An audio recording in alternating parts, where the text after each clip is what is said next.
Karibu katika habari za Miujiza TV, na hii ni Miujiza Updates. Watu 36 wamefariki dunia na wengine 30 kujeruhiwa katika ajali ya moto iliyotokea leo Juni 28, 2025 katika eneo la Sabasaba, kata ya Same, wilaya ya Same, mkoani Kilimanjaro. Kwa mujibu wa taarifa ya awali iliyotolewa na mkuu wa wilaya ya Same, Bi Kasida Mgeni, kupitia kurasa zake za mitandao ya kijamii, amesema ajali hiyo imehusisha basi la abiria ya kampuni ya Channel One lenye namba za usajili T179 lililokuwa likitokea Moshi kwenda Tanga, na basi dogo aina ya Costa lenye namba T199 EFX lililokuwa likitokea wilayani Same. Magari yote mawili yamegongana uso kwa uso na baadaye kuwaka moto, na watu wengi walishindwa kujiokoa, amesema mkuu wa mkoa wa Kilimanjaro Nurdin Babu. Tayari amefika katika eneo la tukio, anatarajiwa kutoa taarifa rasmi kuhusu hatua zaidi zilizochukuliwa pamoja na hali ya majeruhi hao.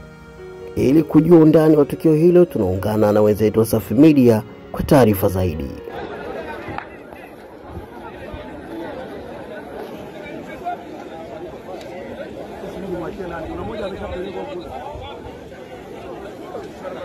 Naishi Same, Sterling Kisima. Nimesikitishwa na maafa ya ndugu zetu kwenye Channel One, kwenye mwani tunaoishi nayo Same, hususan kwenye mwani mnaowatambua waliokuwa wanaenda kwenye harusi ni Mama Rama Sawari, mke wa Mhando,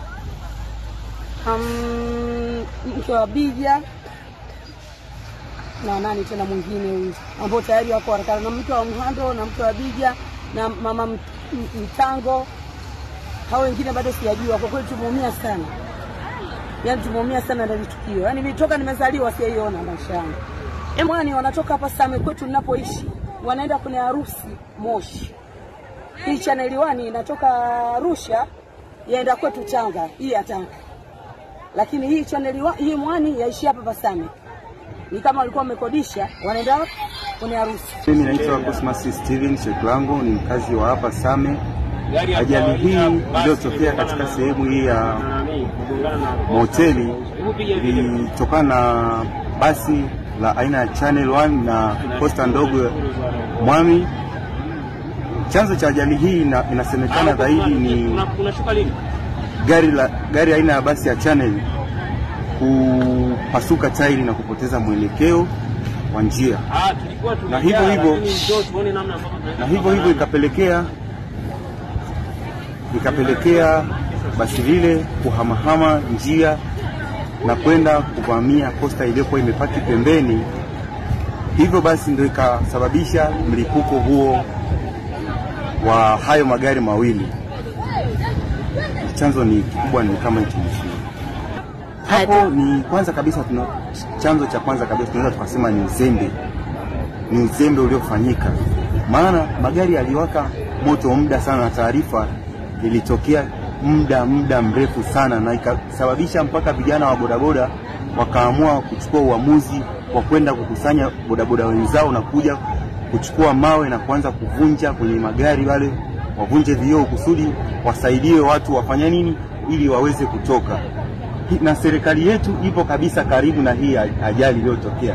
Taarifa wamepewa, lakini bado kabisa hawajaifuatilia kiundani zaidi, na wakaamua kukaa na kupuuzia. Na hivyo baada ya kuona watu wengi, ndio wakaona kabisa kumbe kweli ngoja tuchukue jukumu la kufanya nini, la kutoka. Na baada ya kutoka wakakuta bodaboda wako katika hilo swala la uokoaji, wanatuletea ambulance ingali watu wameshateketea, mamia na mamia ya watu. Baba watu kama 60 wamo ndani, na hiyo ndogo ilikuwa imebeba watu 45 kabisa. Kama hatuna hata vifaa vya uokoaji, ndio changamoto kubwa iliyopelekea mpaka hata hawa watu wanapoteza maisha. Basi tungekuwa na hivyo vifaa, isingepelekea kupoteza watu wengi namna hiyo. Kwa hiyo popote mheshimiwa unaposikia kero hizi au kereketwa hii, tunaomba, maana hili ni funzo kabisa kwamba kuna leo na kesho. Kesho likitokea hili, je, itakuwa vile vile au litajirudia au kutakuwa na mabadiliko? Subscribe Miujiza TV.